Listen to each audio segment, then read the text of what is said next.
What's up guys, it's Mitch here from the DIYrecordingstudio.com. Today is going to be the first episode of a new segment that I'm calling What Makes This Gear Great. And the whole point of this new segment that I wanted to create is to really highlight some of the gear that we often use in the studio and just a real deep nerdy look into some of the gear that we come across in everyday studios, whether it be cheaper microphones like the SM57 and 58, or vintage preamps and compressors and EQs, or even software and plugins and all that sort of stuff. Because all the gear that we use every day in creating music, every piece of equipment or software that we have is just a tool. And like with any trade, all tools have their purpose. And I think it's really important to take a minute and deep dive into some of the history and the background of these different microphones and bits of gear that we use, because the more you understand about how that piece of equipment was made and what it was originally intended for, it might inform you better on how to use that equipment in your own studios. And for the first video in this series, I couldn't go past the SM57. I've got one of them. This microphone is one of the most hardy, well-worn, well-toured microphones in my mic locker. You can see it's got some bumps and some scratches on the chassis of it, and I'll show you that. But this particular microphone has been on tour with me across all of Australia. It's been in smelly vans with me and a bunch of dirty musos, and it still works. It is one of the most durable microphones ever made. Because of its very cheap and affordable price, it's often overlooked these days because people assume the fact that it's cheap means that it's not maybe as good. But there's a very big difference between an affordable microphone that actually sounds good and a cheap microphone. But what you should know is it's one of my favorite microphones to use in the studio. So let's get into some of the history of what makes this microphone great.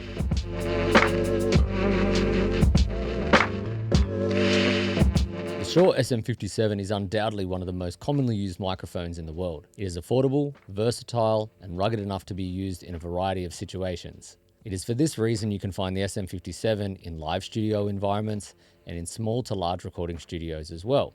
The SM57 was built in 1965 by Shure Microphones to supply a rugged microphone that would live up to its forebears. One of these mics being the Shure Model 55 or Shure Unidyne 55, made famous by artists such as Elvis Presley. This mic used the Unidyne 1 capsule, famous for its ruggedness and high SPLs. The next product released by Shure was the Unidyne 545, which is famously used to record Brian Wilson's voice on Pet Sounds. This used the upgraded Unidyne 3 capsule. The Unidyne 545 improved upon the Unidyne 55 by having much better SPL and far superior rejection off axis, removing any unwanted feedback issues in a live environment or spill in a studio environment. Shure wanted to improve on the 545 and make it even more rugged. So after some pretty rigorous testing that Shure are well known for, and if you've seen any of the videos that they've made, online, dousing them in water, applying extreme air pressures and SPLs, they came up with the SM57 we know and love today. So what makes this microphone great? The Unidyne 3 capsule found in the SM57 can handle very high sound pressure levels or SPLs, making it great on loud sound sources such as drums, guitar amps, and singers who can really belt it out in a live or studio environment. The microphone has an inbuilt shock mount system that allows it to be handheld, which is obviously useful for live applications, but it can also be great for singers in the studio that need to move around like heavy vocalists in metal and other genres. The SM57 also has a very interesting frequency response with a noticeable boost in the high frequencies, particularly around the 6 to 7 kilohertz range. This can be great for bringing out the attack of a drum, like a snare, but also the important presence of a vocal or a guitar. There is a noticeable rise in the mid-range starting in the low mids and continuing up to about 3 kilohertz. Other notable features are the slight resonant curve at around 200 hertz, residing in a slight low-end bump and the following frequency roll-off, removing unwanted low end when used on vocals and instruments. The SM57 is often overlooked as a first purchase in favor of condenser microphones, but if I was starting out again in purchasing gear for the first time, I would buy an SM57, a pop shield, and a good mic preamp. Now before you blast me in the comment section in an explosion of nerd and audio rage, please let me explain. First off, and most importantly, you will always need at least one SM57. Once you have one, you'll never get rid of it. It will always have a purpose in your studio rig.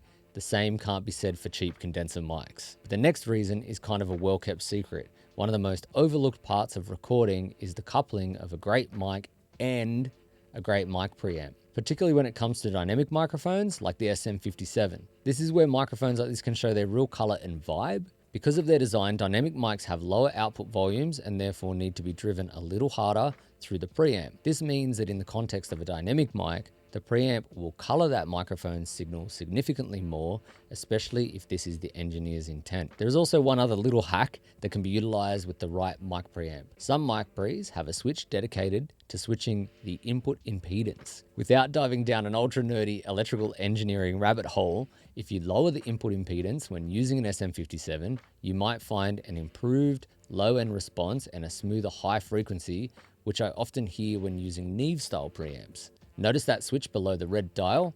Try it on the 300 ohm setting or whatever your lower settings your available preamp has, and let me know in the comments section if you guys hear the difference as well. Either way you slice it, the SM57 is a valuable addition to your mic locker. Affordable, durable, and flexible in a variety of audio environments. A great microphone for anyone beginning their audio career. And what you should notice is actually, when I started filming this video, I was using a different microphone. This one here, the E906 from Sennheiser, which is a great guitar microphone and whatnot, but I was trialing it on my vocals and I really did not like the sound I was getting. So I actually switched over to this, the SM57. And immediately my vocals sounded better. I'm actually running through an API preamp and into a compressor, but the 57 always sounds good on my voice and I prefer it. And with the adage of a little windsock, it gets rid of some of that higher sibilance that you might hear.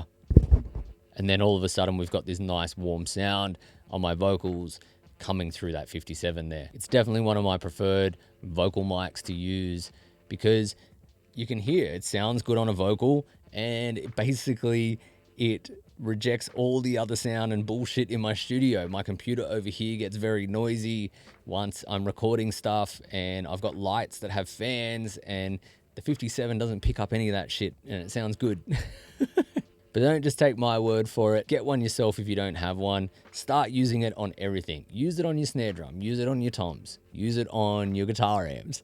Give it a listen. Maybe it'll be the sound that you want, maybe it won't. As I said at the beginning of this video, all bits of gear are just tools. It's how you use them that matters. And there's definitely a lot of uses for the SM57. So thanks for sticking around for the video. Don't forget to hit like and subscribe and hit me up in those comment sections down below if you have any questions about the SM57, and let me know if you're a fan of the SM57 as well, or if you have perhaps a better option that you prefer in place of it. And let me know what you think of this new series. I've got a whole bunch of videos queued up, ready to go. I hope you enjoy it. I'm Mitch from the DIYrecordingstudio.com, and I'll catch you soon.